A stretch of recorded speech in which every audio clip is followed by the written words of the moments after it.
चित्र दिसत आहे। गेले 2 दिवस चालू असलेला शिक्षकांचा राज्यव्यापी संप सुरू होण्यामागे नेट सेट परीक्षांची पात्रता विद्यमान शिक्षकांना अनिवार्य करू नये ही प्रमुख मागणी होती। ही मागणी तर्काला धरून आहे का? या मुद्द्याच्या इतर बाजू कोणत्या? असे अनेक प्रश्न या निमित्तानं ऐरणीवर आलेत। आपल्या विविध मागण्यांसाठी शिक्षकांनी पुकारलेला संप अद्याप सुरूच आहे। 1991 ते 99 या काळात ज्या शिक्षकांची नियुक्ती झाली त्यांच्यावर नेट सेट उत्तीर्ण होण्याची सक्ती करू नये ही संपकरी शिक्षकांची प्रमुख मागणी आहे। आधी नियुक्त झालेले सुमारे 10,000 महाविद्यालयीन शिक्षक नेट सेट उत्तीर्ण होऊ शकलेले नाहीत। त्यातले अनेक पदव्युत्तर परीक्षा उत्तीर्ण झालेत। नेट सेट उत्तीर्ण होऊ न शकल्यानं खरं तर त्यांच्या इतर पदव्या आणि पर्यायानं क्षमतेबद्दलच शंका घेतली जाऊ शकते। त्यामुळे शिक्षकांचा हा आग्रह आहे की दुराग्रह असा प्रश्न पडतो। नेट सेट नापासांना नियमित करण्यात नेट सेट उत्तीर्णांवर अन्याय नाही का? नेट सेट उत्तीर्ण झालेल्या किती शिक्षकांना शिकवण्याची मनापासून आवड आणि शिक्षक म्हणून असलेल्या नैतिक जबाबदारीचं भान आहे, हाही यातला मुख्य मुद्दा आहे। नेट सेट उत्तीर्ण न केलेल्या शिक्षकांना सेवेत समाविष्ट केलं तर जे ही परीक्षा उत्तीर्ण झाले त्यांना वैफल्य जाणवेल त्याचं काय? थोडक्यात हा अनेक पैलू असलेला गुंतागुंतीचा प्रश्न आहे। या प्रश्नावर अधिक चर्चा करण्यासाठी इंडियन नेट सेट असोसिएशनचे अध्यक्ष कमलाकर पायस आज आपल्या स्टुडिओमध्ये आलेत। पायसजी नमस्कार। नमस्कार। सडनच्या बातम्यांमध्ये आपलं स्वागत। धन्यवाद। संपकरी शिक्षकांनी आपण आता बातमी पाहिली की नेट सेटची जी अनिवार्यता आहे ती रद्द करावी अशी मागणी केलेली आहे आणि दुसऱ्या बाजूला तुमचं असं म्हणणं आहे की ही मागणी मान्य झाली तर नेट सेट उत्तीर्ण झालेले जे अनेक विद्यार्थी आहेत त्यांच्यावर अन्याय होईल। नेमकी संघटनेची भूमिका सविस्तारानं सांगा सुरुवातीला। 1989 पासून नेट सेट UGCनं लागू केली आहे आणि असं असताना सुद्धा महाराष्ट्र शासनानं 2000 पर्यंत नेट सेटचा नियम डावलून नेट सेट धारकांना डावलून अपात्र लोकांची भरती केली आणि इथं ही समस्या सुरू झाली। म्हणजे एकीकडे पात्र उमेदवारांवर उपासमारीची पाळी येत असताना केवळ आपल्या नातेवाईकाची संस्था आहे, केवळ आपल्याजवळ पैसे आहेत, केवळ आपल्या जातीच्या लोकांची संस्था आहे म्हणून अपात्र उमेदवार या ठिकाणी घुसलेले आहेत आणि ही घुसखोरी आहे। म्हणजे एकाचा हिस्सा आपण हिसकावून घेणे आणि पुन्हा त्याच्यावर अन्याय केला असताना सुद्धा आपण न्यायासाठी मागणे हे तेवढं संयुक्तिक वाटत नाही आणि म्हणून आमच्या संघटनेची भूमिका अशी आहे की प्रथम नेट सेट धारकांचा प्रश्न तुम्ही मार्गी लावा। आमच्यावर जो अन्याय दिवसाढवळ्या होत आहे तो अन्याय दूर केला पाहिजे, त्यासाठी म्हणून आम्ही संघर्ष करीत आहोत।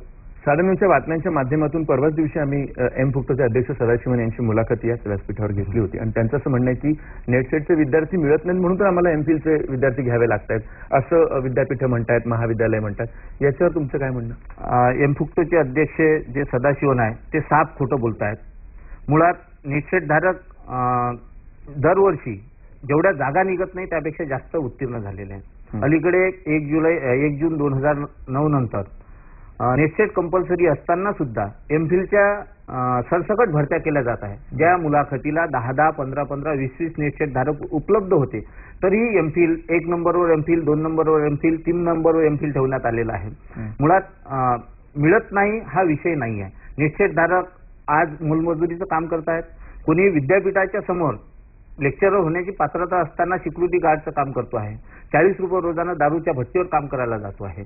म्हणजे नेट सेट धारक विद्यापीठाच्या समोर दारूची भट्टी लावून प्रतिकात्मक आंदोलन करताना दिसत आहेत। किमान महाराष्ट्रामध्ये 20,000 नेट सेट धारक बेरोजगार आहेत। या 20,000 बेरोजगार नेट सेट धारकांना या ठिकाणी डावलल्या जाऊन एमफिल धारकांना आतमध्ये घेतल्या जात आहे आणि मिळत नाही हा कांगावा केला जात आहे। नेट सेटच्या निर्मितीमागचा उद्देश थोडासा मुळात उच्च शिक्षणामध्ये खाजगीकरण आलं आणि खाजगी व्यवस्थापनानं शिक्षण संस्था स्थापन केल्या।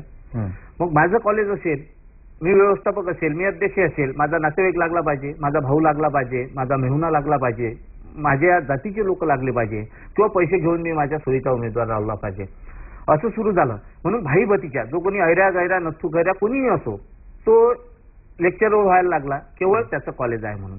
ही गोष्ट UGCच्या लक्षात आली आणि मेहरोत्रा समिती उच्च शिक्षणातील गुणवत्ता वाढावी म्हणून स्थापन करण्यात आली आणि या भाई भतीच्या वादाला फाटा देण्यासाठी उच्च शिक्षणातील गुणवत्ता वाढवण्यासाठी नेट सेट ही परीक्षा लावण्यात आली 1989 पासून आणि मूळ या परीक्षेमुळे गुणवत्ताधारक शिक्षक यायला लागले तरी सुद्धा मुजोर व्यवस्थेनं या परीक्षेला धुडकावलं आणि अपात्र उमेदवारांना आतमध्ये घातलेलं आहे. नेटसेट धारक अगदी संपूर्ण त्या गुणवत्ताधारक असतील असं नेटसेटचं म्हणणं आहे? म्हणजे तुमच्या धारकांचं म्हणणं आहे, नेटसेट धारकांचं? परिपूर्ण कुणीही असू शकत नाही, पण युजीसीनं जे निकष ठरवलेले आहेत त्या निकषावर हे नेटसेट धारक उतरलेले आहेत. युजीसीच्या तज्ज्ञ समितीनं तो अभ्यासक्रम केला होता. परीक्षेसाठी पहिला पेपर, दुसरा पेपर, तिसरा पेपर या ठिकाणी देण्यात आला आणि मला असं वाटतं की युजीसीनं ते प्रमाणपत्र दिलं आहे की किमान लेक्चरर होण्याची गुणवत्ता त्यांच्यामध्ये आहे आणि म्हणून नेटसेट धारक गुणवान आहेतच. युजीसीचं प्रमाणपत्र. या पेपरमध्ये काय काय असतं? पहिल्या पेपरमध्ये शिक्षकासाठी लागणाऱ्या नेतृत्व गुणाचा भाग असतो. शिक्षक अभिक्षमता, अभियोग्यता त्या ठिकाणी असते. किती अचूक आणि जलद तो विचार करू शकतो, समाजाशी त्याचा किती चांगला संपर्क आहे, विद्यार्थ्यांना किती सकारात्मक तो मार्गदर्शन करू शकतो, समाजाशी तो कसं सामंजस्य राहू शकतो, या जगाशी तो कसा जुळलेला आहे, निसर्गाशी कसा जुळलेला आहे आणि विद्यार्थ्याच्या विकासामध्ये ज्या गोष्टी करायच्या असतात विद्यार्थ्यांना त्या गोष्टी त्याच्यामध्ये आहेत काय, म्हणजे एकंदरीत आदर्श शिक्षकामध्ये असणाऱ्या गोष्टी त्याच्यामध्ये आहेत काय, हे पाहण्याचं काम पहिला पेपर करतो.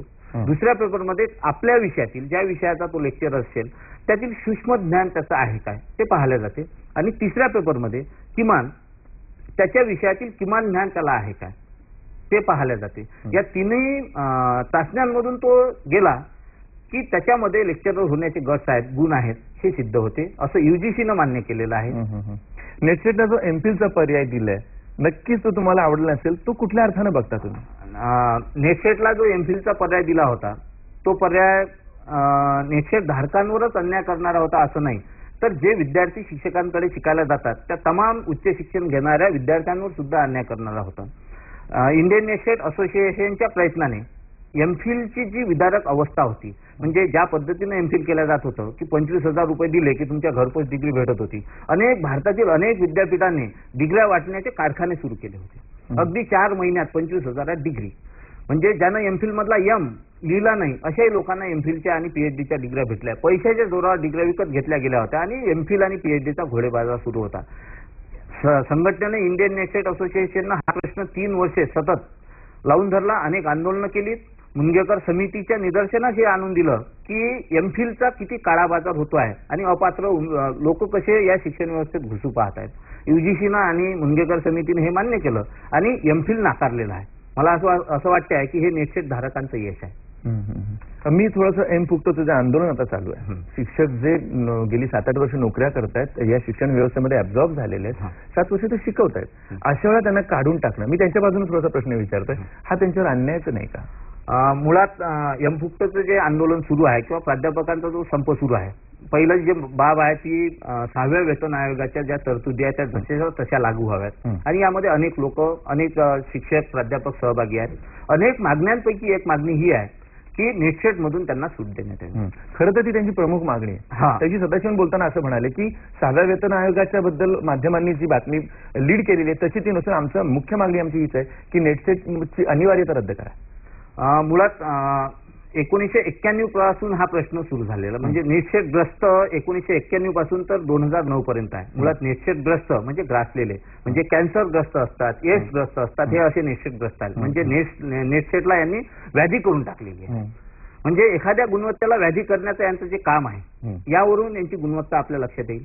दुसरा जो भाग आहे की त्यांच्यावर अन्याय होण्याचा प्रश्न कुठे येतो, मुळात हेच दुसऱ्यावर अन्याय करून आतमध्ये घुसलेले आहेत आणि म्हणून त्यांना काढून टाका असं म्हणत नाही. म्हणजे एखादा शिक्षक जो सिनियर कॉलेजच्या मुलांची परीक्षा घेतो, त्यांना मार्गदर्शन करतो, परीक्षेला घाबरू नका असं सांगतो आणि हे 20 वर्षापासून नेटसेटची परीक्षा पास होऊ शकत नाही, ही भारतीय उच्च शिक्षणाची शोकांतिका नाही काय. म्हणून यांना पुन्हा संधी द्या, नेटसेट उत्तीर्ण करण्यासाठी लावा. म्हणजे ज्या पगारासाठी हे भांडतायत तो पगार मागण्याची यांची नैतिक जबाबदारी, यांनी आपलं क्वालिफिकेशन दाखवलं पाहिजे. म्हणजे युजीसीनं लागू करूनही या व्यवस्थेनं त्यांना आतमध्ये घेतलं असेल, पण परीक्षेला घाबरून हा प्रश्न सुटणार नाही. त्यांनी नेटसेट उत्तीर्ण करावं आणि नंतर 6व्या वेतन आयोगाचे जे लाभ आहे ते मागावे असं मी म्हणतो. अशा समस्या मुळात होतात. 91 पासून ही समस्या महाराष्ट्रामध्ये सुरू झाली. आंदोलनं दरवर्षी होतात. प्राध्यापक नेमके कॉलेज सुरू व्हायच्या वेळी संपावर जातात. हे सगळं चाललेलं आहे. मुळात ही समस्या होऊ नये पुढे संभाव्य तोडगा तुम्हाला काय सुचतो याच्यावर? मुळात सरकार पगार देतो, युजीसी पगार देते आणि नियुक्तीचे अधिकार व्यवस्थापनाला दिलेले आहेत. जो अंगठा बहादूर शिक्षण संस्था चालक असतो तो उच्च शिक्षणातील गुणवत्ताधारक व्यक्तीची निवड करण्याचे अधिकार त्याला दिलेले आहे. आमच्या संघटनेची भूमिका अशी आहे की सेंट्रल रिक्रुटमेंट व्हावी, केंद्रीय पद्धतीने अधिव्याख्यात्यांची UPSC प्रमाणे किंवा MPSC प्रमाणे नियुक्ती व्हावी. असं जर झालं तर व्यवस्थापनाचा हस्तक्षेप या ठिकाणी निघून जाईल आणि गुणवत्ताधारक शिक्षक या ठिकाणी उपलब्ध होतील. आणि म्हणून सेंट्रल रिक्रुटमेंट हा यावर एक उत्तम तोडगा आहे. म्हणजे हे नेटसेट धारक कानूर अन्यायी होणार नाही आणि नेटसेट ग्रस्त निर्माण होणार नाही. आता शिक्षकांचा संप चालू आहे, सरकारवर दडपण येईल, कदाचित त्यांच्या मागण्या मान्य होतील, अशा वेळेस तुमच्या संघटनेची भूमिका काय असेल? मुळात व्यवस्थापनाने आणि सरकारने ज्यांच्या संस्था त्यांनी मुजोरी करून नेटसेट धारकांवर वारंवार अन्याय केलेला आहे, त्या अन्यायाला वाचा फोडण्याचं काम आमच्या संघटनेनं केलेलं आहे. अशा वेळी आमच्या संघटनेची जी भूमिका आहे ती सकारात्मक आहे की आम्हाला कोणावर अन्याय करायचा नाही, पण आमच्यावर अन्याय होऊ नये याची काळजी आम्ही घेत आहोत. म्हणून संघटना सेंट्रल रिक्रुटमेंटचा मुद्दा रेटूनच धरते आहे.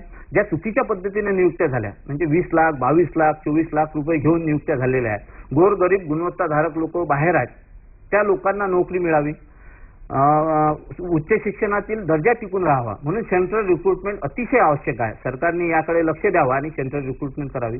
दुसरी गोष्ट की जे नेटसेट धारक प्राध्यापक आहेत त्यांनी लागताना आपली गुणवत्ता सिद्ध केलेली आहे. PhD धारकांना समकक्ष मानण्यात आलं किंवा PhD धारकांना नेटसेट मधून सूट द्यावी असं ठरवण्यात आलं, पण PhD धारक लागताना त्याला 4 इन्क्रिमेंट मिळतात. 10 वर्षाच्या अनुभवानंतर तो प्राचार्य होतो, रीडर होण्यास पात्र असतो, प्रोफेसर होण्यास पात्र असतो. म्हणून सर्व आर्थिक फायदे जे PhD धारकांना दिले गेले आहेत ते नेटसेट धारकांना देण्यात यावे. 10 वर्षानंतर तो प्राचार्य पदासाठी पात्र व्हावा, प्रोफेसर पदासाठी पात्र व्हावा. PhD प्रमाणे सर्व जे आर्थिक लाभ आहेत किंवा प्रमोशनचे लाभ आहेत ते नेटसेट धारकांना मिळावे, यासाठी आम्ही संघर्ष करणार आहोत. सोबतच चुकीच्या ज्या नियुक्त्या गेलेल्या आहेत म्हणजे झालेल्या आहेत त्या सर्व रद्द व्हाव्या आणि त्या ठिकाणी नेटसेट धारकांची नियुक्ती व्हावी. कारण की नेटसेट धारक मुलाखतीला हजर असताना सुद्धा MPhil धारकांच्या नियुक्त्या केल्या 1 नंबर 2 नंबर 3 नंबर. मला असं वाटतं की या 2 महिन्यात जेवढ्या नियुक्त्या झाल्या तेवढ्या या 3 वर्षात सुद्धा झालेल्या नाही आणि त्या सर्व 99% MPhil धारकांच्या झाल्या. चुकीच्या नियुक्त्या रद्द व्हाव्या यासाठी आम्ही संघर्ष करणार आहोत. सर, तुम्ही आज या मुलाखतीसाठी उपलब्ध झालात, आम्हाला त्याबद्दल धन्यवाद. त्याचं कारण असं की एमफुक्टोचे अध्यक्ष सदाशिवन यांची भूमिका आम्ही लोकांपर्यंत पोहोचू शकलो, आंदोलकांची भूमिका, आणि त्याचबरोबर नेटसेट धारकांची भूमिका आम्हाला आज तुमच्या निमित्तानं पोहोचवता आली, त्याबद्दल आभार. आपल्या दूरदर्शनचे धन्यवाद. वळूया पुढील बातम्यांकडे. मुंबईतील शहार आणि सांताक्रूझ विमानतळावरील प्रीपेड टॅक्सी दर समान असावेत या मागणी